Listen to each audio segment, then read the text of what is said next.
Hello everyone. IQ study में आपका स्वागत है। मेरा नाम है दिव्य त्रिपाठी। चलिए शुरू करते हैं। जैसा कि हम लोगों ने अभी पिछले वीडियो में यूनियन बजट के बारे में पहली वीडियो समाप्त की थी, जिसमें मैंने आपको कई सारी चीजें बताई जो कि एग्जाम पर्सपेक्टिव से बहुत ही इंपॉर्टेंट है। तो चलिए अब उसी के नेक्स्ट पार्ट में चलते हैं। इस वीडियो में मैं सारा बजट के बारे में जो भी इंपॉर्टेंट एस्पेक्ट है वो सारी चीजें कवर कर लूंगा, जिससे कि आपको समझने में भी आसानी हो और सारी चीजें कवर भी हो जाएं। तो चलिए शुरू करते हैं। What is the status of physical management? राजकोषीय प्रबंधन की स्थिति क्या है? राजकोषीय प्रबंधन वो होता है, जैसे कि हम लोग जो प्रबंधन होता है वो राजकोषीय होता है और मौद्रिक होता है। तो जो राजकोषीय प्रबंधन होता है वो केंद्र सरकार के हिस्से में होता है, और जो भी मौद्रिक प्रबंधन होता है यानी कि जो मॉनेटरी पॉलिसी होती है, वो सारी चीजें जो डिस्कस करते हैं वो आरबीआई द्वारा की जाती हैं। तो इसमें बताया जा रहा है जो पूंजीगत व्यय के लिए धन का उपयोग कहाँ कहाँ पे किया गया है, यानी कि utilisation of funds for capital expenditures. तो इसमें बताया जा रहा है कि भारतीय वित्त मंत्री ने कहा कि सभी राज्यों को 2023 और 24 के अंत तक पूंजीगत व्यय के लिए अपने 50 वर्षीय ऋण का उपयोग करना चाहिए। जो भी इनके कैपिटल एक्सपेंसेस हैं, जो कि 50 इयर्स के लोन के तरीके से हैं, उनको इसका खर्च करना चाहिए। इस तरीके से इसमें बताया गया है वित्त मंत्री द्वारा। जैसे कि इसमें बताया जा रहा है कि इसमें से अधिकांश राज्यों के विवेक पर यह होगा, लेकिन विशिष्ट उद्देश्यों के लिए नामित राज्यों पर एक हिस्सा सशर्त होगा, यानी कि ये हिस्सा जो कि इंपॉर्टेंट चीजों पे खर्च होना है उसको जरूर से जरूर राज्य को खर्च करना होगा, जिनमें से है पुराने सरकारी वाहनों को बदलना या replacing the outdated government vehicles.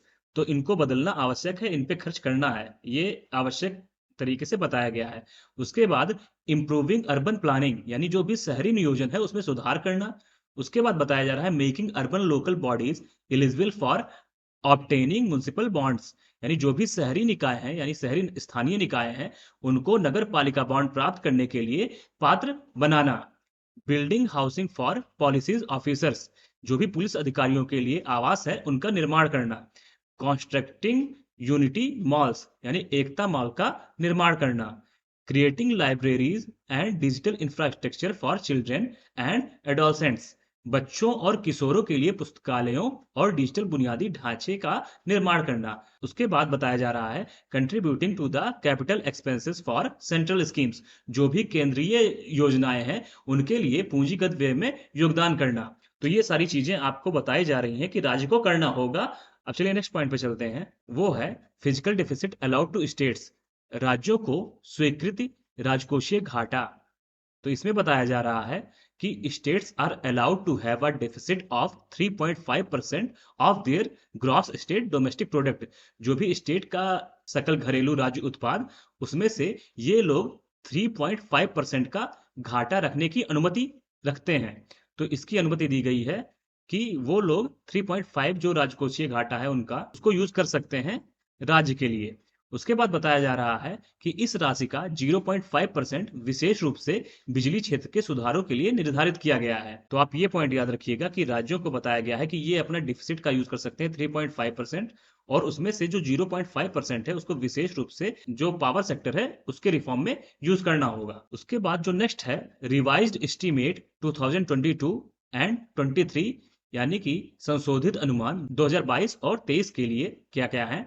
उसमें बताया जा रहा है जो टोटल रिसिप्ट है यानी कि कुल प्राप्तियां हैं उधार को छोड़ के, यानी जो बारोइंग है उनको एक्सक्लूड कर दिया जाए तो उसको छोड़ के बताया जा रहा है ₹24.3 लाख करोड़, यानी कि 24.3 लाख करोड़ रुपए बताए जा रहे हैं कुल प्राप्तियां, जिसमें उधार को हटा दिया गया है।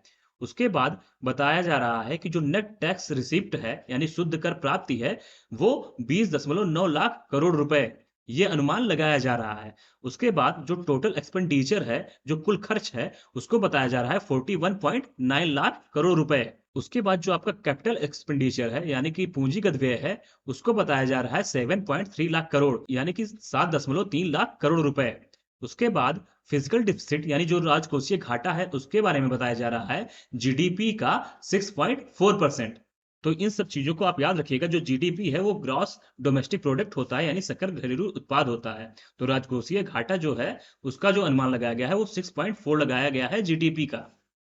उसके बाद जो बजट का एस्टीमेट है यानी जो बजट का अनुमान है उसके बारे में बात करें, जो 2023 और 24 का है। इससे पहले जो हम लोगों ने बात की है वो 2022 और 23 का था, और जो अब है जो प्रेजेंट टाइम में जो पेश किया गया है उसका अनुमान की बात करें तो उसमें बताया जा रहा है जो टोटल एस्टिमेटेड रिसीप्ट है यानी कुल अनुमानित प्राप्तियां हैं, उसमें 27.2 लाख करोड़ रुपए बताया जा रहा है, उधार को छोड़ के।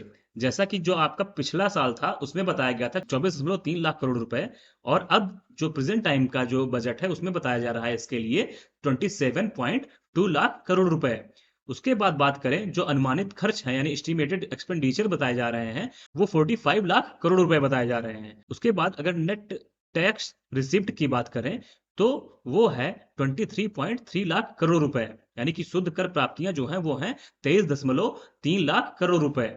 और फिजिकल डिफिसिट की बात करें, राजकोषीय घाटे की बात करें, तो 5.9 ऑफ जीडीपी, यानी जो भी जीडीपी है, सकल घरेलू उत्पाद है, उसका 5.9% होगा, ये अनुमान लगाया जा रहा है। उसके बाद बताया जा रहा है आगे कि 2023 और 24 में राजकोषीय घाटे को वित्त पोषित करने के लिए, फंडिंग करने के लिए दिनांकित प्रतिभूतियों से शुद्ध बाजार उधार, यानी कि जो भी डेटेड सिक्योरिटीज हैं उनमें जो शुद्ध यानी कि जो नेट मार्केट बारोइंग्स हैं वो 11.8 लाख करोड़ रुपए अनुमानित की गई हैं।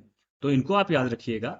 उसके बाद बताया जा रहा है the gross market borrowing are estimated at rupees 15.4 lakh crore, यानी जो सकल बाजार उधारी का अनुमान है वो 15.4 लाख करोड़ रुपए बताए जा रहे हैं। जैसे कि जो आपको ये सारे टर्म्स दिखाई दे रहे हैं कि जो बारोइंग्स क्या क्या हैं और डेटेड सिक्योरिटीज क्या क्या हैं, ग्रॉस मार्केट बारोइंग्स क्या है, जीडीपी क्या है, ये सारी चीजें मैं आपको इकोनॉमिक्स के क्लास में क्लियर करूंगा। बस आपको अभी ये याद रखना है कि अगर एग्जाम में अचानक से पूछा जाए जिसके बारे में आपको नॉलेज में नहीं, लेकिन पूछ लिया जाए कि सकल बाजारी उधारी का अनुमान क्या है यानी कि ग्रॉस मार्केट बोरोइंग्स का अनुमान क्या है, तो एग्जाम के लिए आपको तैयार होना चाहिए कि ये 15.4 लाख करोड़ रुपए हैं। तो इस तरीके से मैंने अभी आपको एक्सप्लेन कर दिया है, लेकिन जब आपको इकोनॉमिक्स क्लास में पढ़ाऊंगा तो उसमें ये सारी चीजें पॉइंट टू पॉइंट मैं एक्सप्लेन कर दूंगा। अब चलिए नेक्स्ट बात करते हैं। तो इसमें बताया जा रहा है इसके साथ ही सरकार 2025-26 तक राजकोषीय घाटे यानी कि जो आपका फिजिकल डिफिसिट है उसको 4.5% से कम करने के लिए इस योजना पर अडिग रहने के लिए प्रतिबद्ध है, यानी कि इसके लिए पूरा कमिटेड है कि आपका 4.5% राजकोषीय घाटा कर लेगा 2025 से 26 तक। अब यहाँ पे एक फ्लो चार्ट के तरीके से दिखाया गया है फिगर में कि आपकी जीडीपी और फिजिकल डिफिसिट और ये सारी चीजें किस तरीके से मेंशन की गई हैं। तो यहाँ पे आपका जीडीपी के थ्रू दिखाया गया कि फिजिकल डिफिसिट कितनी हुई है। तो आपका 2021 और 22 में बात करें तो 6.7 है जीडीपी का। उसके बाद 2022-23 के लिए जो एस्टिमेट किया गया था, जो अनुमान लगाया गया था, तो वो बताया गया था 6.4%।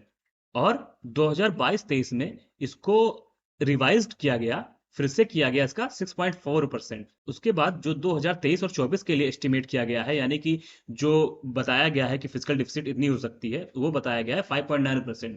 तो ये अपने आप में बहुत ही बड़ा एजम्पशन है कि इतना कर ले जाएंगे फिजिकल डिफिसिट। चलिए आशा करते हैं कि ये हो ही जाए तो बहुत अच्छा है, जिससे कि महंगाई भी कम होगी और यहाँ पे जो भी आपकी लिक्विडिटी है मनी की, वो सभी के हाथों में अच्छे तरीके से जाएगी, सभी लोग आसानी से अपना सामान खरीद सकेंगे, हमारे देश की आर्थिक वृद्धि भी होगी, आर्थिक समृद्धि भी होगी। तो यही गोल रहता है कुल मिला के, जितना ही फिजिकल डिफिसिट कम रहेगा उतना ही हमारे देश की उन्नति होगी और उतना ही लोगों के हाथ में पैसे भी होंगे और महंगाई भी कम होगी। तो ये सारी चीज़ें रहती हैं, डिपेंडेंट रहती हैं एक दूसरे पे। तो ये सारी चीज़ें आपको इकोनॉमिक्स के क्लास में सारी चीज़ें समझ में आ जाएंगी। अब बात करते हैं what are the reforms propose in direct taxation. तो प्रत्यक्ष कराधान में प्रस्तावित सुधार क्या क्या किए गए हैं उनके बारे में समझते हैं। तो अगर पर्सनल इनकम टैक्स की बात करें, जो कि सबसे ज्यादा सभी लोग का मन लगा रहता है व्यक्तिगत आयकर में, तो उसके बारे में बात करते हैं।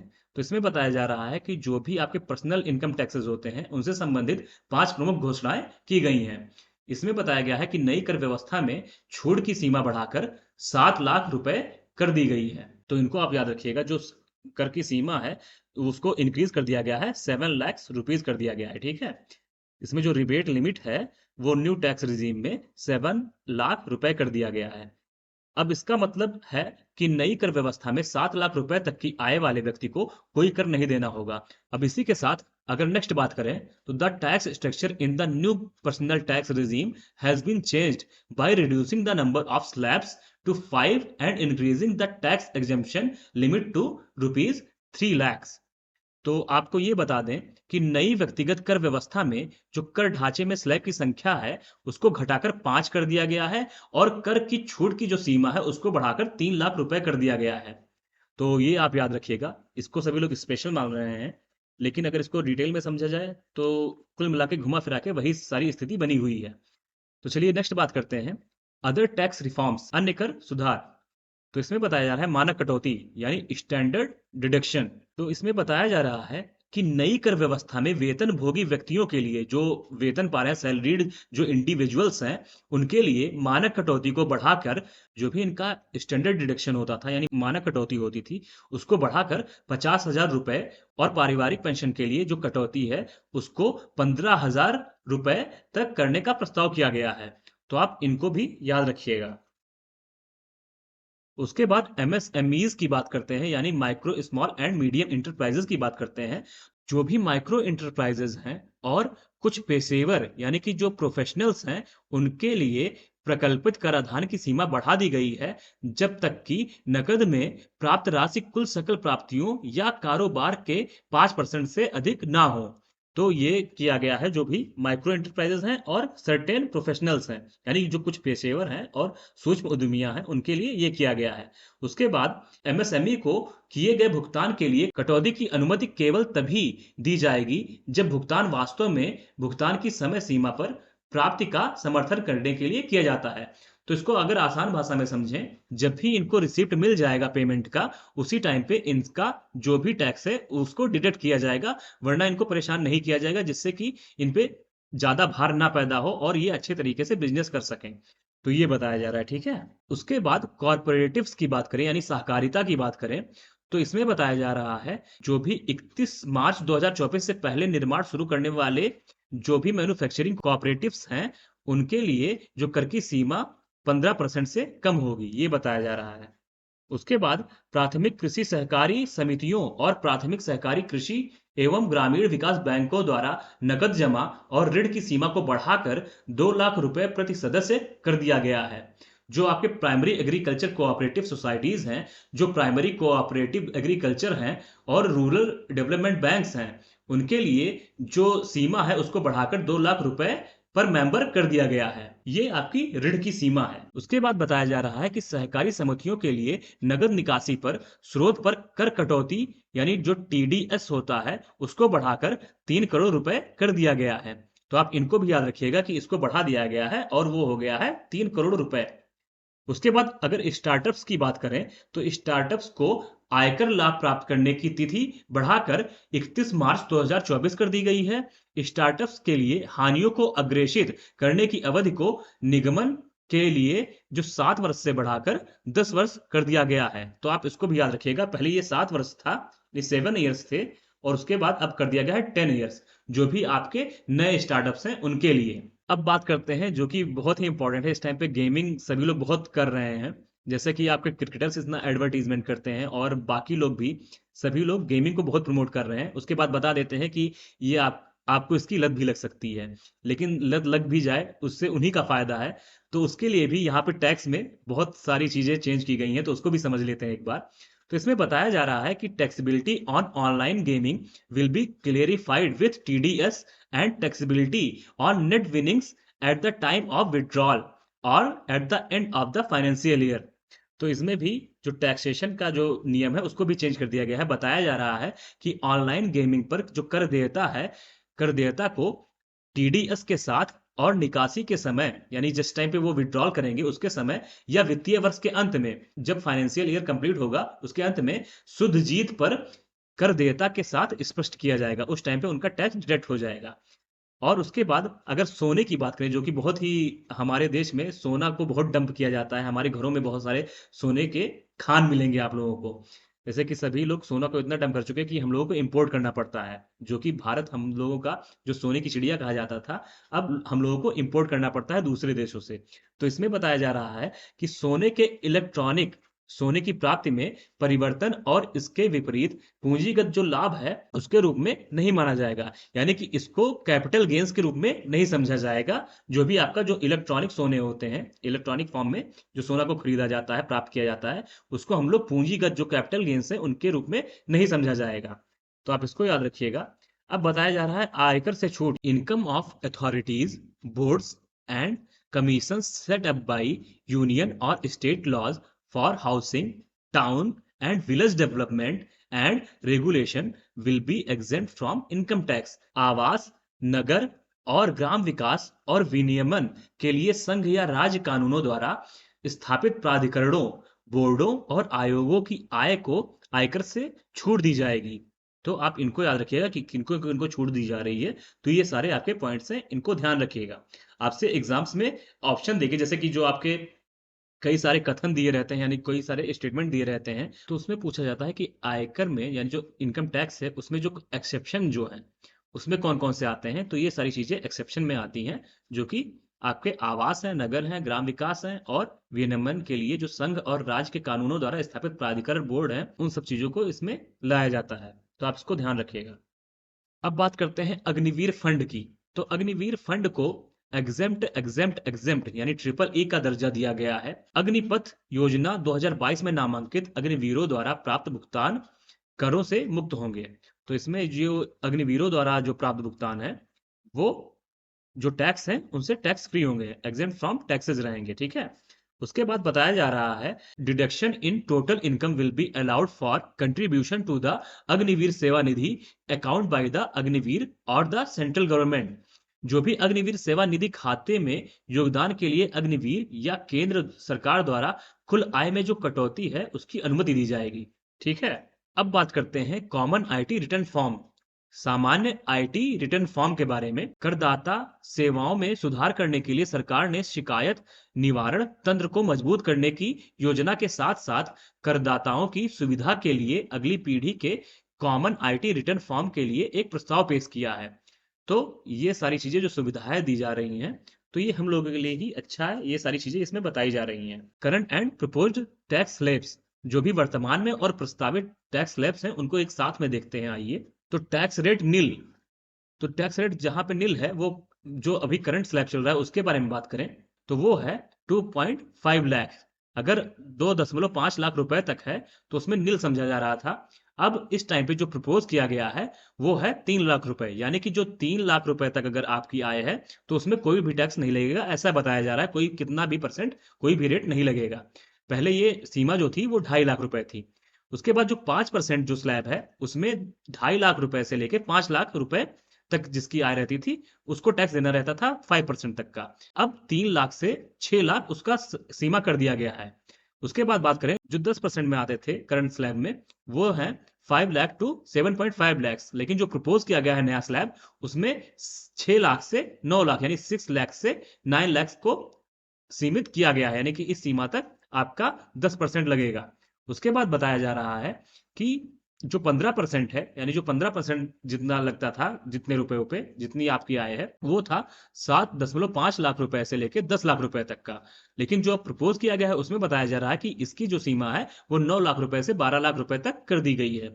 उसके बाद 20% जो रेट है वो 10 लाख रुपए से 12 लाख रुपए तक के लिए सीमा थी, लेकिन अब वो कर दिया गया है 12 लाख से 15 लाख रुपए तक के लिए। और 25% वो स्लैब अब प्रेजेंट टाइम में उसको हटा दिया गया है, लेकिन जो पहले उसकी सीमा थी वो 12 लाख से लेके 15 लाख रुपए थी। अब 30% कर दिया गया है 15 लाख से जो ऊपर रहेंगे। ठीक है। तो इसको चेंज नहीं किया गया है, इसको वैसा ही रखा गया है कि 30% जो 15 लाख से ऊपर जिसकी आय रहेगी उसको देना पड़ेगा। ठीक है। उसको टैक्स 30% देना रहेगा। तो ये सारी चीजें हैं, इसको कंपेयर करके आप देख लीजिए और समझ लीजिए कि क्या क्या चेंजेस किए गए हैं और पहले क्या क्या थे। What are the reforms propose in indirect taxation, अप्रत्यक्ष कराधान में प्रस्तावित सुधार क्या है। तो इसमें बताया जा रहा है कस्टम ड्यूटीज यानी सीमा शुल्क। तो कपड़ा और कृषि के अलावा अन्य सामानों के लिए मूल सीमा शुल्क दरों की संख्या 21 से घटाकर 13 कर दी गई है। इसको आप समझ लीजिए, ये चेंज किया गया है। निर्दिष्ट सिगरेटों पर राष्ट्रीय आपदा आकस्मिक शुल्क एनसीसीडी में लगभग 16% की वृद्धि की गई है। तो ये भी चेंज किया गया है। उसके बाद इंक्रीज ड्यूटीज, क्या ड्यूटी किसकी बढ़ी है, तो उसमें बात करते हैं।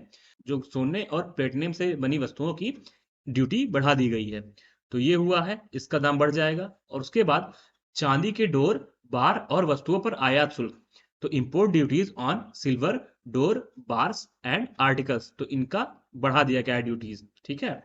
उसके बाद शुल्क से अपवाद यानी जो एक्सेप्शन फ्रॉम ड्यूटीज है उनके बारे में बात करते हैं। Compressed biogas content in blended compressed natural gases यानी कि मिश्रित संपीड़ित प्राकृतिक गैस में निहित संपीड़ित बायोगैस। उसके बाद परीक्षण एजेंसियां यानी जो टेस्टिंग एजेंसीज हैं, जो परीक्षण और या प्रमाणन उद्देश्य के लिए वाहनों, ऑटोमोबाइल्स, भागों और घटकों, उपप्रणालियों और टायरों का आयात करती हैं। तो ये भी एक्सेप्शन है। उसके बाद इसके साथ ही साथ जो इलेक्ट्रिक व्हीकल बैटरी के लिए लिथियम आयन जो सेल निर्माण के लिए निर्दिष्ट मशीनरी है, उस पर सीमा शुल्क की समय सीमा को बढ़ाकर 31 मार्च 2024 कर दिया गया है। ये जो इलेक्ट्रिक व्हीकल होते हैं, वो हमारे जो पर्यावरण है उसको दूषित ज़्यादा नहीं करते हैं कंपेयर देन जो बाकी डीजल से जो गाड़ियाँ चलती हैं या फिर आपका पेट्रोल से चलती हैं।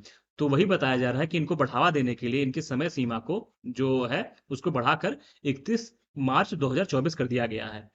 और इसके बाद नेक्स्ट बात करें तो रासायनिक उद्योग में प्रयुक्त विकृत एथिल अल्कोहल, जो भी डीनेचर्ड एथिल अल्कोहल है, उसके लिए बताया जा रहा है कि इसको भी एक्सेप्शन के रूप में देखा जा रहा है। ठीक है। उसके बाद सीमा शुल्क कानूनों में विधायी परिवर्तन, जो लेजिस्लेटिव चेंजेस किए गए हैं कस्टम लॉज में, तो इसके बारे में बात किया जा रहा है।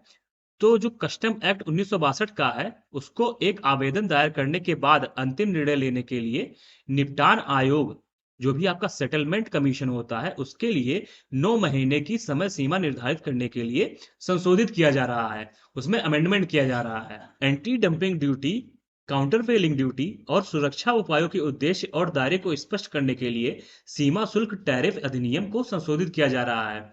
जो भी आपकी एंटी डंपिंग ड्यूटीज हैं और काउंटर वेलिंग ड्यूटीज हैं और सेफ गार्ड मेजर हैं, उनके लिए कस्टम टैरिफ एक्ट में अमेंडमेंट किया जा रहा है। उसके बाद changes will be also be made to the central goods and service taxes act. जो central and goods service taxes act है, उसमें भी बदलाव किए जाएंगे, जिसमें बताया जा रहा है कि जीएसटी के तहत अभियोजन शुरू करने के लिए कर की न्यूनतम राशि 1 करोड़ से बढ़ाकर 2 करोड़ रुपए कर दी गई है। जो अभी तक 1 करोड़ रुपए थी, उसको अब 2 करोड़ कर दिया गया है।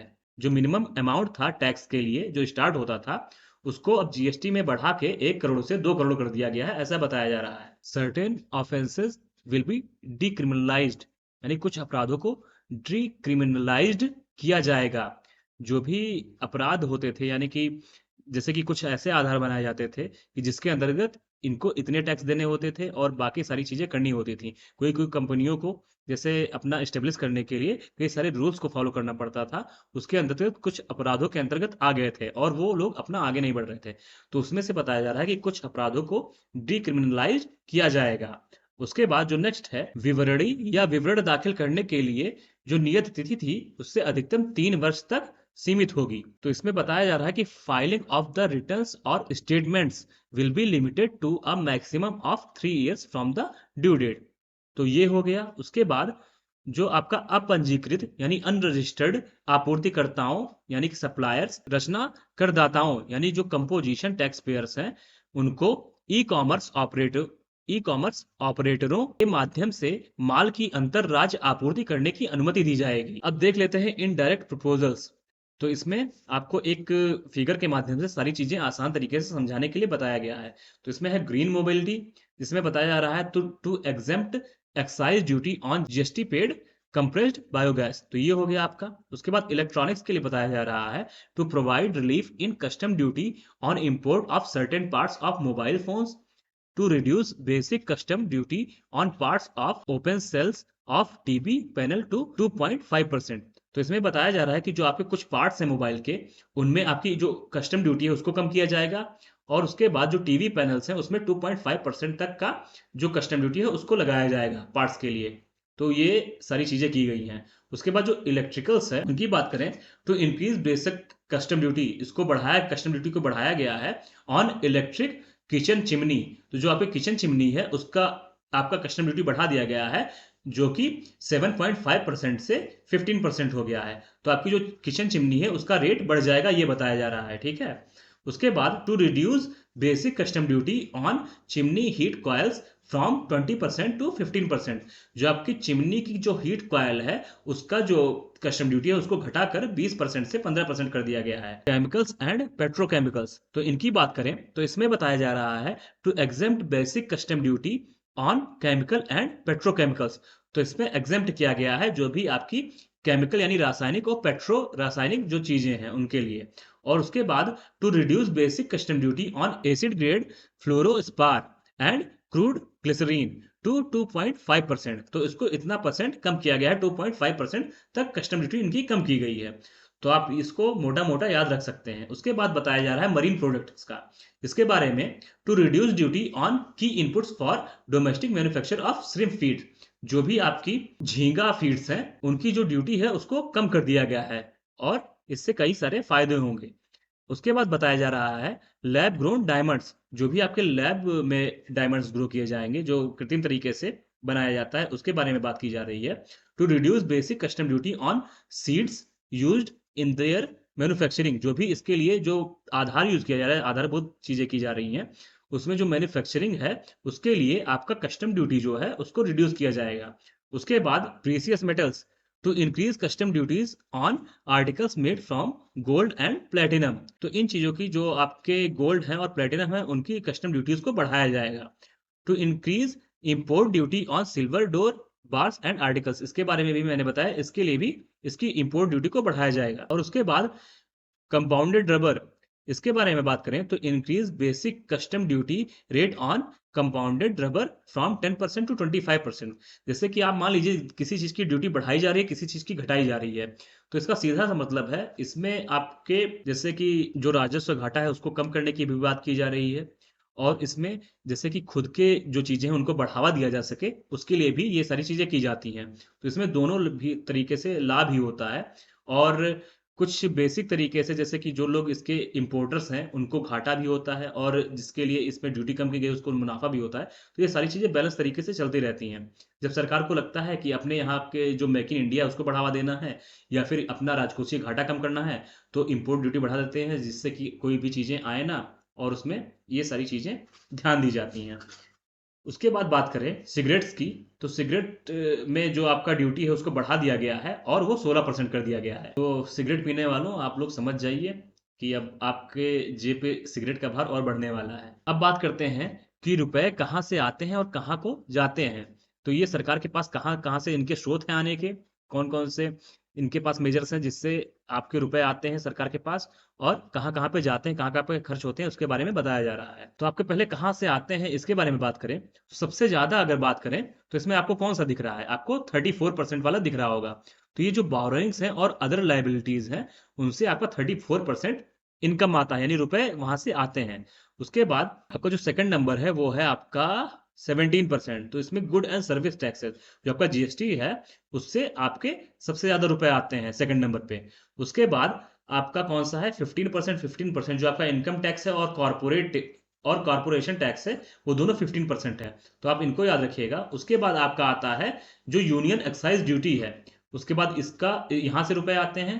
उसके बाद जो आपका नॉन टैक्स रिसिप्ट्स हैं उनसे 6% आते हैं। उसके बाद आपके कस्टम्स हैं जो 4% है। उसके बाद नॉन डेप्ट कैपिटल्स हैं जो कि 2% हैं। तो कुल मिला के यहाँ से सरकार के पास रुपए आते हैं। उसके बाद अब जाते कहाँ हैं उसके बारे में समझते हैं। इनसे आपके ये क्वेश्चन बनते हैं कि आप लाइन से लगाइए कि कहाँ कहाँ से रुपए ज्यादा, मतलब कि ज्यादा से कहाँ कहाँ से कम तरीके से आ रहे हैं रुपए। तो जैसे आपका सबसे पहले बोरोइंग्स हो जाएगा एंड अदर लाइबिलिटीज हो जाएगा। उसके बाद आपका जैसे कि एरो लगा रहता है कि ग्रेटर देन वाला, तो उसके बाद ये गुड्स एंड सर्विस टैक्सेस हो जाएगा। उसके बाद आपका इनकम टैक्स या फिर कॉर्पोरेट टैक्स हो जाएगा। उसके बाद आपका यूनियन एक्साइज ड्यूटी हो जाएगा। उसके बाद आपका नॉन टैक्स रिसिप्ट्स हो जाएगा। उसके बाद कस्टम्स हो जाएगा। उसके बाद नॉन डेप्ट कैपिटल रिसिप्ट्स हो जाएगा। तो ये सारी चीजें आपके क्वेश्चन में बनती हैं। अब देखते हैं कि यहाँ पे आपको दिख नहीं रहा होगा कि कहाँ पे खर्च होता है, तो चलिए मैं आपको दिखाता हूँ। तो इसमें आपका जो मैंने अभी आपको बताया वो तो ऊपर है। उसके बाद नीचे मैं आपको दिखाता हूँ कि कहाँ पे खर्च होता है। ये आपका हो गया कहाँ से आया, और उसके बाद ये हो गया कहाँ से कहाँ को जा रहा है। तो सबसे ज्यादा जो खर्च होता है, जैसे कि हम लोग उधारियां बहुत लेते हैं वहां से आता है, तो इस वजह से हम लोग को जो इंटरेस्ट देना होता है उसमें हमारा सबसे ज्यादा जाता है, तो आपका है 20%। उसके बाद जो state sales and tax and duties हैं उसमें 18% जाता है। उसके बाद जो सेंट्रल सेक्टर स्कीम्स है उसमें 17%। उसके बाद जो आपका है यहाँ पे 8 है, यहाँ पे 9 है। तो यहाँ पे सेंट्रली स्पॉन्सर्ड स्कीम्स जो आपका स्पॉन्सर करते हैं, जैसे कि किसी भी राज्य को स्पॉन्सर करते हैं जो सेंटर, उनके लिए जो स्कीम्स यूज होती हैं उसमें 9% आपका खर्चा होता है। उसके बाद बात करें, जो 8% है अदर एक्सपेंडिचर्स और 8% है डिफेंस, तो इनमें आपका जाता है बराबर तरीके से। उसके बाद जो आपके सब्सिडीज हैं उसमें 7% जाता है। उसके बाद जो पेंशन हैं, जो पेंशन दिए जाते हैं, उसमें 4% जाता है। तो इस तरीके से आपके जो आने वाले सोर्सेज हैं और जाने वाले सोर्सेज हैं, इनको आपको एक्सप्लेन किया गया है।